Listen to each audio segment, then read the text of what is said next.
చంద్రబాబు తీరుపై జగన్ తీవ్ర స్థాయిలో మండిపడ్డారు. టిప్పర్ డ్రైవర్కి సీట్ ఇచ్చాడంటూ చంద్రబాబు చేసిన వ్యాఖ్యలను తప్పుపట్టారు. వేలిముద్రగాడంటూ వీరాంజనేయుల్ని అవమానించడం సరికాదన్నారు. చంద్రబాబు కోట్లకి కోట్లు డబ్బులు ఉన్న పెత్తందారులకు టికెట్లు ఇచ్చాడని, తాను పేదలకు టికెట్ ఇచ్చానన్నారు. మన తరపున మనకు ఎటువంటి సమస్యలు ఉన్నాయి అని చెప్పి మా తరపున కూడా ఒక చట్టసభలో ఒక ప్రతినిధి మా తరపు నుంచి కూడా ఉండాలి. అలా ఉంటే మా సమస్యలు కూడా గవర్నమెంట్ దృష్టికి తీసుకొని పోగలుగుతాము. తద్వారా గవర్నమెంట్ దగ్గర నుంచి సానుకూల స్పందన మాకు వస్తుంది అని మీరు అడిగిన రిక్వెస్ట్కు మొట్టమొదట ప్రభుత్వం అనుకుంటా అది మన వైఎస్ఆర్ కాంగ్రెస్ పార్టీ ప్రభుత్వం అని చెప్పి మీలో నుంచి కూడా ఒకరిని ఏకంగా చట్టసభలో కూర్చోబెట్టేందుకు సింగనమల నియోజకవర్గం నుంచి పెడతా ఉన్నాం.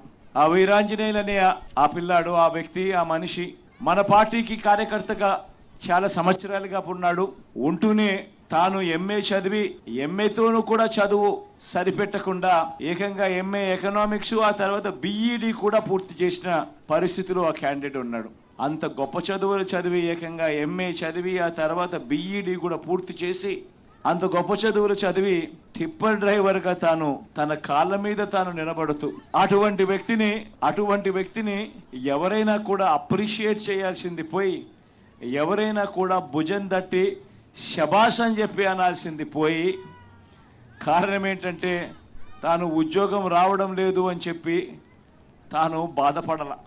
చంద్రబాబు నాయుడు గారి హయాంలో తనకు ఉద్యోగం దొరక్కపోయినా కూడా తాను బాధపడలా. తాను టిప్పర్ డ్రైవర్గా అయినా సరే తన కుటుంబాన్ని పోషించుకునేందుకు ఎటువంటి ఇబ్బంది కూడా పడుకోకుండా తన కుటుంబాన్ని పోషించడం మొదలుపెట్టాడు. అటువంటి వీరాంజనేయులను చంద్రబాబు నాయుడు గారి హయాంలో ఎంఏ చదివి బిఈడి చదివి టిప్పర్ డ్రైవర్గా తన జీవితం కొనసాగుతా ఉన్న ఆ వీరాంజనేయులను మన ప్రభుత్వం వచ్చిన తర్వాత ఏకంగా ఎమ్మెల్యే టికెట్ ఇచ్చి ఈ రోజు నిలబెడతా ఉన్నాం మీ అందరి ప్రతినిధిగా.